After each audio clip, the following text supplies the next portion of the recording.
you're going to have a preconceived notion like a lot of players, just like when I was in Tampa with Jameis, you can have a preconceived notion from the outside of what you think someone is, and rarely is that really who they are. And so, at the core, from a competitive nature standpoint, I've said this many times, he is what I thought he was, and I didn't have probably any other than he likes to have fun, he loves to play football, but don't confuse that with that he just clowns around, because he doesn't. It's important to him. It's important in the meetings. He asks great questions. He wants to be on the same page. He wants to be elite. And that's, when you're that way, I mean, you're all these guys are elite players, but he's at the top of that group. How would you describe or characterize his grasp of kind of the melded offense between you and Freddie and the rest of the team? Oh, it's fine, because it's important to him to ask. So he hates gray, but he loves taking control. So that's the good thing, is how do you have structure yet allow him the freedom, which I've been around when we've been really good. It's you're giving your quarterbacks and your skill guys the freedom to see what they see and change things at the line of scrimmage and empower them to be a huge part of the offense, which he loves that part of it. So it fits in my world, it fits in Freddie's world. That's why I wanted to be here for, Freddie and I specifically being on the same page of how you would go about game planning and the empowerment you give to a quarterback, and a guy that embraces that. And Drew Stanton's the same way. You've got some guys that really want that. Not every guy wants that. Not every guy wants that responsibility. There was a report after minicamp that the transition with you wasn't as smooth. Do you have any comment on that? Have you felt welcomed, and is the role what you expected it to be? I mean, I don't even know really how to answer that, other than for any assistant coach, your role is to do what the head coach asks you to do. Whatever we do offensively, it's the Cleveland Browns offense. It's not anything to do, it's what we do. So there's not any place I've ever been where there's not differing opinions. You're building an offense, you're working through it. I don't know where that comes from. It really doesn't bother me, because I know what we have in the building. I don't know, it's not coming from my end. I can't, Freddie already addressed it. To me, it's been great. You're going to have, to me, when someone says Freddie's more involved, that's silly. I mean, he's the head coach and he's going to call the plays. I don't get that. It makes no sense to me. When I was at Oklahoma State, guess who was involved? Mike Gundy. When I was at Tampa, guess who was involved? Dirk Cutter. Silly. Absolutely silly. Right there you have it, Todd Monken talking. And yeah, I'm writing that quote down. What's that? Well, he's the head coach and he's going to call the plays.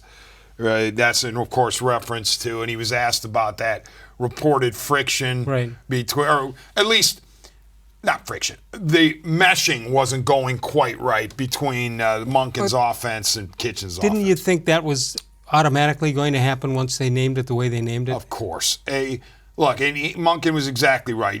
Everybody's going to have their opinions. Everybody's going to have their philosophies. You're probably going to have the running backs coach weigh in with a little bit of an offensive suggestion. You're probably going to have some of the guys on the D side saying, hey, you might want to incorporate this.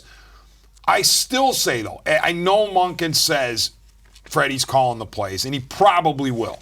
The odds are probably high that he will. But I still wonder if it isn't better for Kitchens. As a first-year coach. As a first-year coach. As long as he feels like he and Monken are dovetailing. Right. To let Monken call the plays. Well, wait, let's go one step. And let Kitchens have the right of first refusal. Well, that's what I was going to say. That's the key there. Let the guy make it his own job. There's so much to do for a veteran coach, let alone a first-year coach. And, while he's calling the plays and all that stuff, maybe a defensive guy got hurt and he's got to make a decision. Then the medical staff says the guy's okay. The head coach better be right when he allows the guy to come in and play. Les, I liken it kind of to the pitcher-catcher relationship. Okay, generally in the major leagues, catchers call the game for the pitchers. Correct. But the pitchers, of course, have the right to shake them off at any point.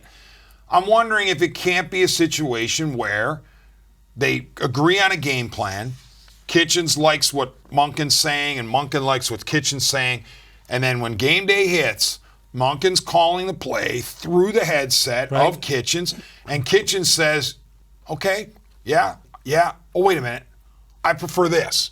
Well, he's got to hurry. And it's easier, right, it's not easily executed, but Why can't Kitchens be the veto, if need be?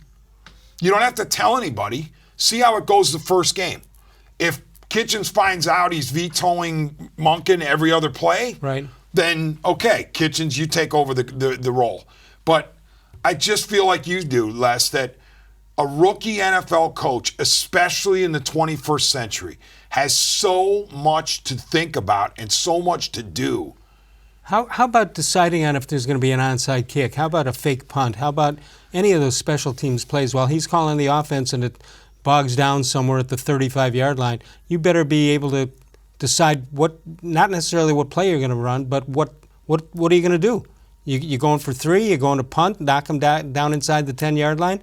You got a lot of decisions to make. And unless I may be sounding a little hypocritical here, I don't mean to be, but if I didn't have so much faith in Todd Monken, read up on him, studied, had people tell me about how good he is, if I didn't have that much faith in him, then I would be like, all right, Freddie, you call the plays, of course. That's why you got hired as head coach.